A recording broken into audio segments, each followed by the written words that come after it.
Hey guys, and welcome back to my YouTube channel. Thank you so much for joining me for another one of my videos today.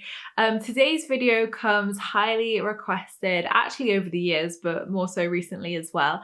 And it's to explain what shadow work is. What is shadow work? How do we start with shadow work? And is shadow work bad? Is it scary?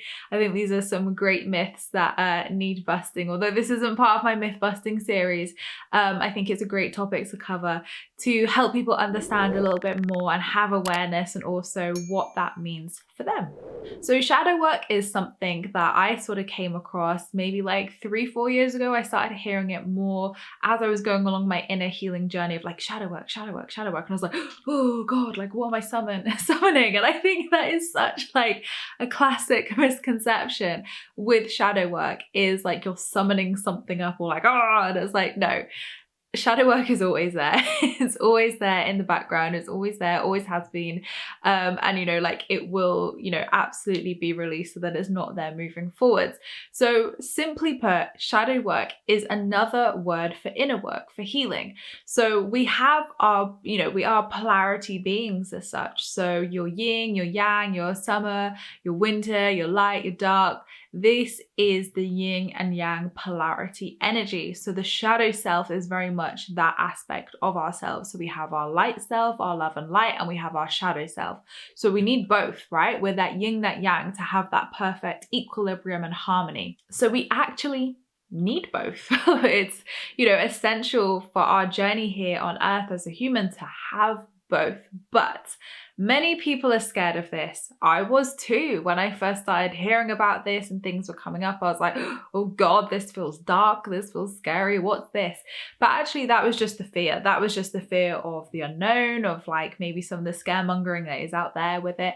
And I think, you know, if we talk about toxic positivity as well, in terms of love and light and, you know, being positive all the time, love and light, don't think bad thoughts, which is absolutely rubbish. You are more than okay to think bad thoughts. And I don't mean that of like, yeah, think bad thoughts, people. I just mean that in terms of like nothing bad's going to happen from that. Like, we don't live in a world of instantaneous manifestation. So if you're having a bad day, it's perfectly okay. We all have bad days, and it's really, really important to honor ourselves and honor our feelings and emotions and witness them, to be able to release them, you know, easily and effectively. When we suppress, when we push down, when we avoid, that's when things get louder and louder and more persistent. So, you know, everybody has bad days, everybody has great days, right? You know, we live in a world of polarity, and without those bad days, we wouldn't be able to appreciate the good days. So again, this is just reminding you of that polarity energy, of needing that yin, that yang energy to create that equilibrium and harmony and balance within ourselves and within the universe as well. So with that, you know, a lot of people, I guess because people are so scared to go into their inner work, or scared to even allow those negative thoughts to, you know, sit with them as such, because of what we've been taught in the self-help sphere of, you know, you must be positive all the time, you must be love and light. And yeah, everybody does want to be love and light, right? Of course we do. We want to be higher vibe, we want to be love and light, we want to experience all the abundance and joy that there is to offer, of course. But with that, and I truly do believe this, and I think it was Karen Kay said this on my podcast a few years ago, before I truly understood the meaning of it as well. And she said something like, in order for someone to be truly love and light in their authentic, you know, in their authentic space, to do so, they have to have walked through hell. They have to have walked through their shadow, and they have to have walked through and embraced that shadow self, and worked with that shadow self, and loved that shadow self. And it really like took me back, because I thought, wow, what an amazing way to look at things. What a different way to look at things, right? So going through my inner work journey, going through my inner healing journey, I've really come to realize that is so freaking true. So, so true.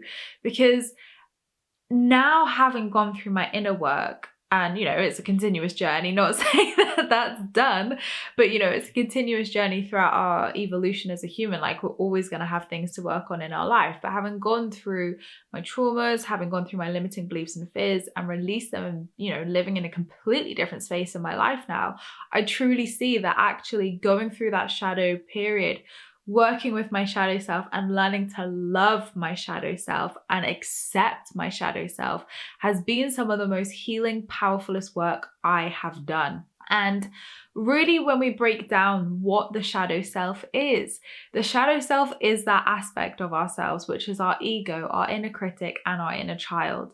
So really, when we break down the shadow self, it's really looking at the fears and limiting beliefs or thoughts or trauma that is underneath, lurking in those shadows, kind of like, bringing us down as such. And that is our inner child. That is our, inner critic, ego, whatever you choose or whatever you resonate with.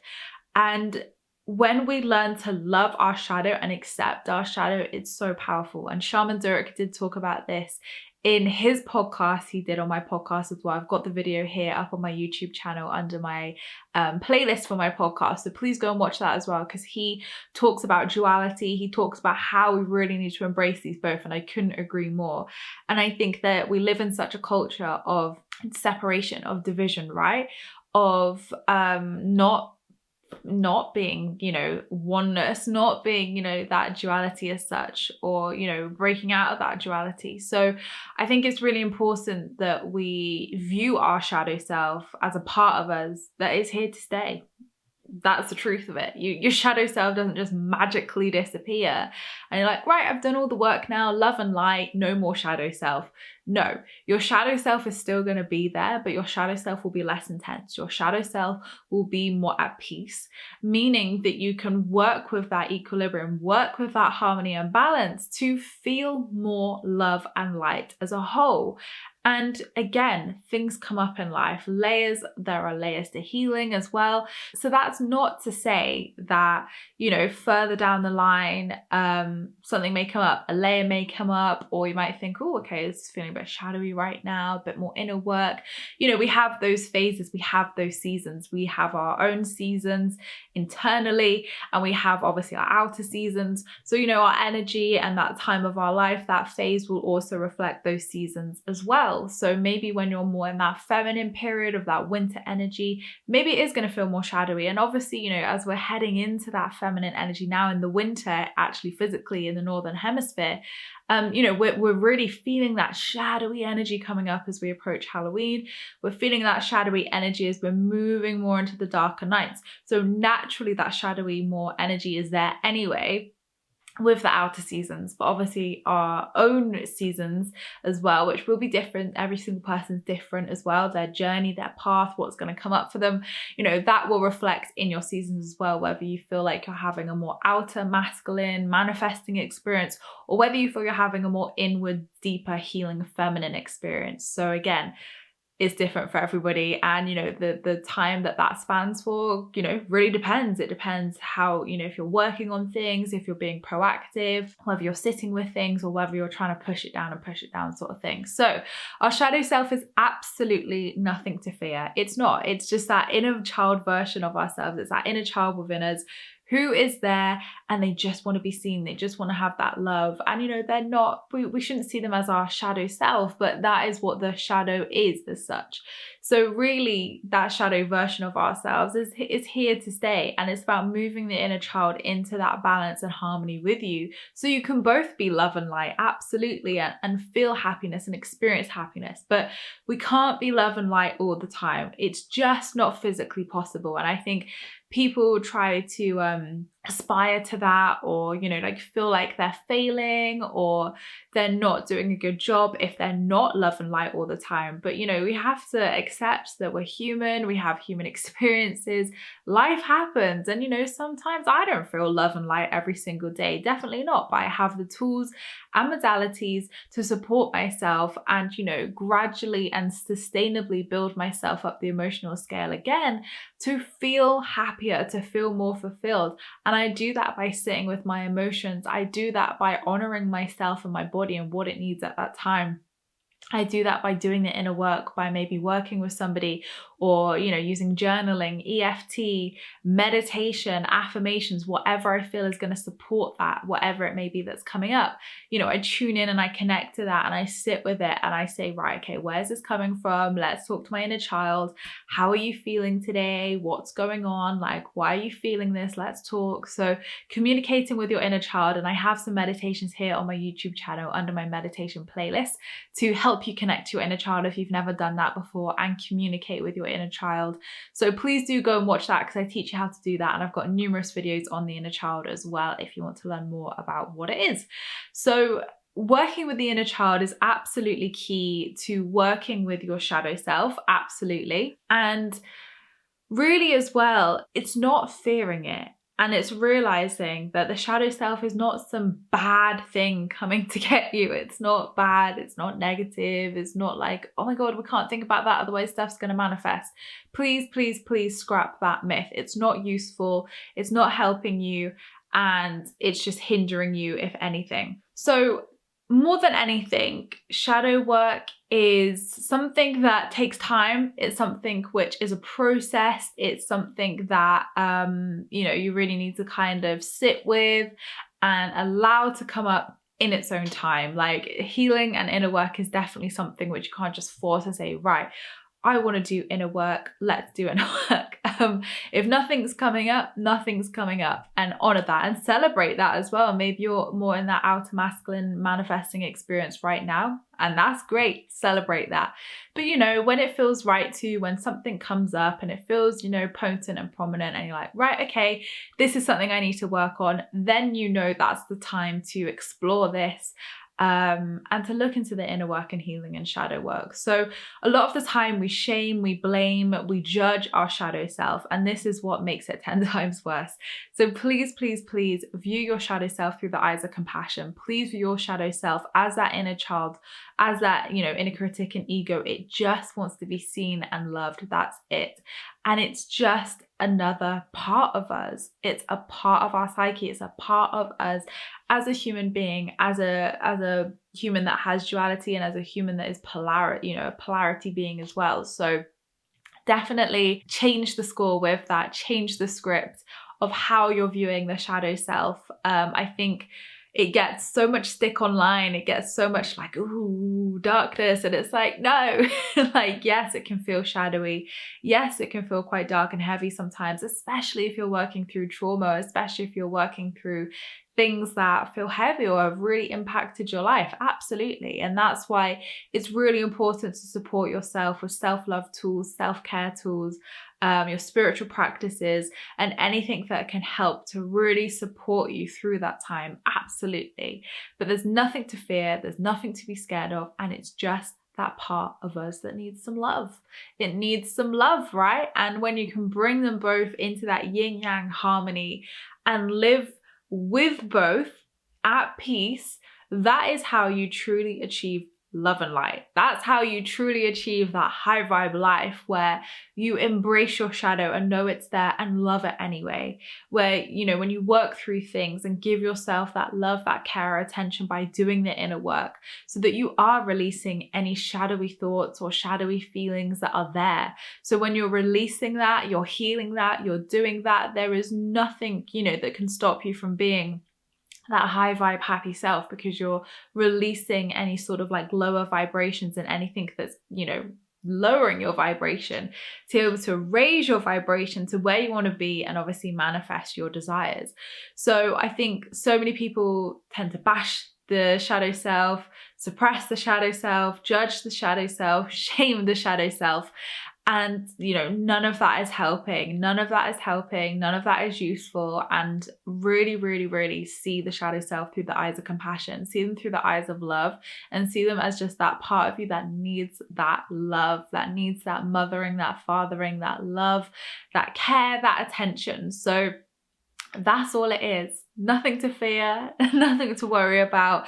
And how you can start with that is, with the inner work. So I've got some videos, and obviously I'll give you some tips in a second on how to start connecting with the inner work. But if you have a limiting belief or fear or a worry that is coming up persistently, and it's maybe stopping you from doing something in your life, maybe it's, really sort of like pestering you and being, annoying and saying like, you can't do this, or whatever the statement is, this is a sign that the inner work is coming up, or there is some work in the shadow self to do.